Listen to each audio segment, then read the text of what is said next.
I'm Peter Van Dusen. Canada is set to welcome the Duke and Duchess of Cambridge. Their tour begins this week and will take the couple to 7 cities in 5 provinces over 9 days.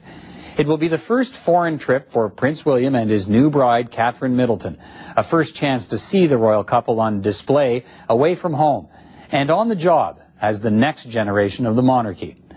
And that could make it the most watched and most reported royal tour in Canadian history. Members of the royal family have had a presence in Canada since the late 18th century. And royal tours or visits have helped forge that link between the monarchy and the loyal subjects, each visit for its own reasons and with its own memorable moments. So as Canada prepares once again to welcome royalty, let's look back at some of the most important tours of the past and the enduring connection between the Crown and Canada.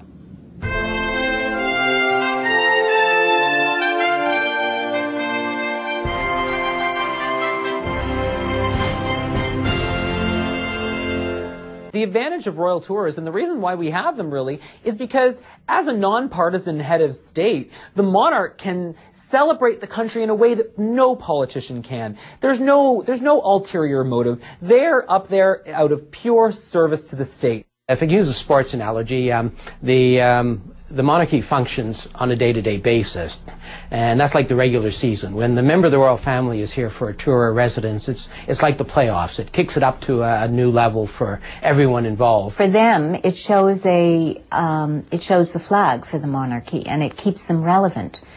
You know, if they didn't ever come to Canada, they would be a totally irrelevant institution. The normal reason for a tour is a request from the country, from Canada, from Canadians. The tours are never designed as I think what the media likes us to think of some idea by the royal family to consolidate their position or something like that. That's an entirely wrong view of it.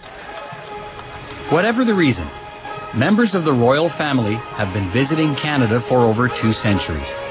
From an 18-year-old prince to an 84-year-old grandmother, they have come. They've met with Canadians and been part of some of Canada's defining moments. Whether it's a 2-month official tour full of pomp and pageantry or a family vacation, the royals are sure to draw crowds and media attention. The first visitor was Prince William in 1786, and he came here on naval service. Halifax was a naval base, and Prince William was assigned to the North American station. And then his brother, the Duke of Kent, Prince Edward, arrived in 1791 in Quebec, bringing his regiment to garrison Quebec to defend the country. Over the next decade, the Duke of Kent lived in Canada, holding a number of military positions. The idea that a member of the royal family would actually come and live here, I think, shaped Canadians' outlook on things. They weren't just content from then on to have tours. They also wanted residences. They wanted members of the royal family actually living here. And, of course, that's what happened. 2 of King William IV's illegitimate daughters lived in Nova Scotia for periods. And then, of course, we had a number of members of the royal family who, as Governor General, Princess Louise's husband, the Marquis of Lorne, and then the Duke of Connaught, and then in the 20th century the Earl of Athlone and his wife Princess Alice. The longest reigning monarch, Queen Victoria, never visited Canada. In 1860, she sent her 18-year-old son, Edward, the Prince of Wales. For 2 months, the prince traveled through Newfoundland, the Maritimes, and the then province of Canada. It's a very important trip because it became the model for all royal tours for 100 years.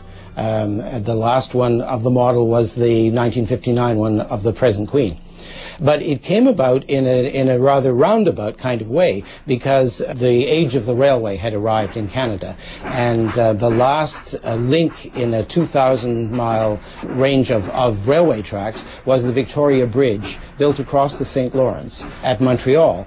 And the Parliament of Canada passed a resolution, passed a humble address, as it was called, to Queen Victoria, asking her to come to open the bridge and to bring her husband, the Prince Consort, and all the rest of the royal family. The province of Canada had big ideas. Well, Queen Victoria declined. She didn't want to be away from London for the length of time that such a trip would have required then. Well, then the Canadians then said, well, will you give us one of your sons as Governor General? They wanted a member of the royal family living here. So Queen Victoria said, well, they're all underage except the Prince of Wales. But she would send the Prince of Wales, and she did, and that's how it came about. And it was a very important tour. Everywhere he was met by enormous, enthusiastic crowds. Upon his arrival in Montreal, it was estimated nearly 50,000 greeted him, cheering in both French and English. In Toronto, one Globe reporter wrote, "Words cannot describe that vast volume of sound, thrilling, soul-stirring, and heart-heaving. Never before have we witnessed an event like this." The Prince agreed. He wrote to his mother, Queen Victoria, "It was one of the finest sights of the sort I have ever seen." People, of course, in every town, every community, vied with each other to give the prince the best reception. And of course, one of the ways was the great triumphal arches which they erected. There was a lot of enthusiasm. It gave them self-confidence, I think. Because, I mean, you know, Canada, even in those days, was a bit of a backwater. I don't think there's any denying that. And this made them feel that they were on the world stage.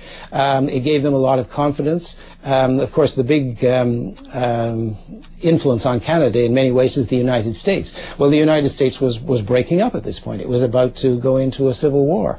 And so people in Canada thought, well, you know, our institutions must be really better than the American ones, because we're a success. We're not having all these problems that the Americans are having. The 1860 tour was seen as a success by both the organizers and Canadians. It attracted reporters from both sides of the Atlantic. Newspapers followed the prince's every step. It had become a media sensation. At the end of the tour, one reporter wrote, "The prince's trip was triumphal progress from beginning to end."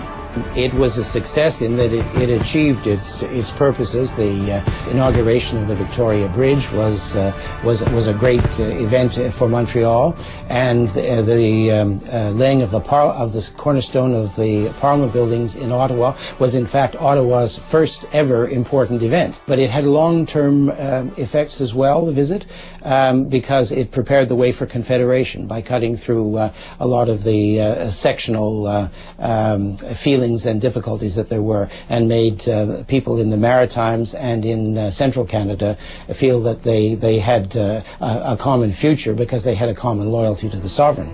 In 1901, the Duke and Duchess of Cornwall and York undertook a 2-month tour of Canada from the east coast to the west.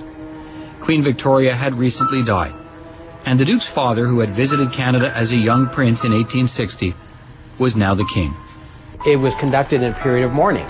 The balls were cancelled. It was much more formal. They were supposed to be more social events, but they were all cancelled. The court was in mourning, so the dress of the Duchess was black, was dominant, and certainly very subdued. So that put a completely different tenor on it. And then just as they arrived, the American president, McKinley, was assassinated. So it was a double mourning, and that was worked into the tour of condolences to the American neighbors. Similar to his father in 1860, the Duke saw Canada by train. The difference was the Canadian Pacific Railway had been built. So this was a chance for Canada to show off the CPR, which served a couple of purposes. Once, it was just a good promo. We wanted to show what the CPR had united Canada. Also, there was certain politics involved, because the imperial government was urging Canada to take on more defense spending for the empire, and this was a way to highlight what the Canadian governments had always said, that the CPR was our contribution to imperial defense. So it served certain domestic political purposes as well. Cities were decorated and large crowds gathered. As the Duke and Duchess traveled through Ontario, it was reported, They created incredible excitement, seldom seen since the visit of his father in 1860. Thousands would come out to see the Duke and Duchess. These scenes of enthusiasm were the same out west. It was the opening of the West. In 1860, Canada ended in Ontario. Now, Alberta and Saskatchewan weren't even provinces yet. It was 4 years away from them becoming provinces. But this was the first tour that encompassed Western Canada as we know it now. So that was, I think, critically important. It did for Western Canada what 1860 had done for uniting Ontario, Quebec, and the Maritimes before Confederation. And I think royal tours do that. They do bring people together by highlighting the concerns, and maybe now we might look back and say, well, they didn't highlight them, you know, the best way, but they were highlighting the Aboriginal role in Canada. And interesting, when George V, again as the Duke, was in Quebec, he spoke highly of the role of the Catholic Church and French Canadians in Canadian life. And then, I don't know, maybe the Duke was influenced by Canada to some extent, because a decade later, when he became king, he refused to meet the UK Parliament until they dropped the requirement of the anti-Catholic declaration he had to make. And Canadians have been pushing to have that dropped for generations. And it was George V who changed that. And I would like to think that he was partially influenced by his trips in Canada and the reception he received by French-Canadian Catholics. In 1919, the Prince of Wales, who later became King Edward VIII, embarked on a 2-month tour of Canada. He came out of the First World War, where he had served with the Canadian forces at the front, believing that he had a great rapport with the servicemen, and he saw himself as a sort of spokesman for his generation. So he very much wanted to know what people were thinking and so forth. And he was very good. He was very good at assimilating information, and he was able to do that. The Prince would constantly break with protocol. He wanted to meet as many everyday Canadians as possible. In his diary he wrote, "Getting off the train to stretch my legs, I would start up conversations with farmers, section hands, miners, small-town editors, or newly arrived immigrants from Europe." Canadians from all walks of life embraced Edward, the Prince of Wales. He went on to buy a ranch at Pekisco, Alberta, which he owned for 4 decades. Prince Edward did become king in 1936, but only for less than 11 months. He was intent on marrying American socialite Wallis Simpson, but marriage to her was constitutionally impossible as she was a divorcee. King Edward abdicated, and his brother became King George VI. He came to Canada 2 years after his coronation in what many regard as the greatest royal tour in history. May 17th, 1939, history was made at Wolfe's Cove, Quebec. King George VI and Queen Elizabeth arrived for their month-long tour of Canada. It was the first time a reigning monarch had visited this country. One national newspaper reported, "Emotion grips multitude as King lands." Another wrote, "All Canada has waited for this." It was an enchanted scene, according to one observer. Hundreds of thousands greeted them in a splendor so serene, so hushed, it seemed more like a sunrise than the greatest royal event in the history of the New World, remarked one reporter. This hushed reserve soon turned to a thundering cheer as 250,000 gathered to welcome their king and queen. Eager to get a glimpse of their majesties, crowds broke through police lines.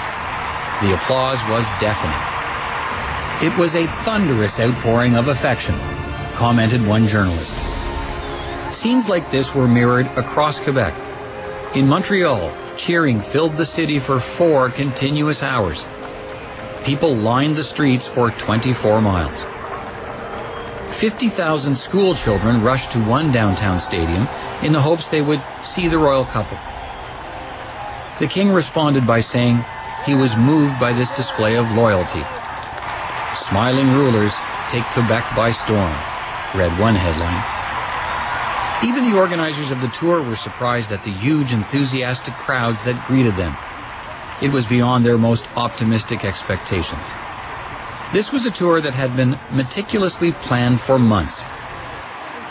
The idea had been originally proposed at the coronation of George VI in May 1937. Canadian Prime Minister Mackenzie King had attended and got on well with the new king. The royal visit was agreed upon in principle. 2 years later, the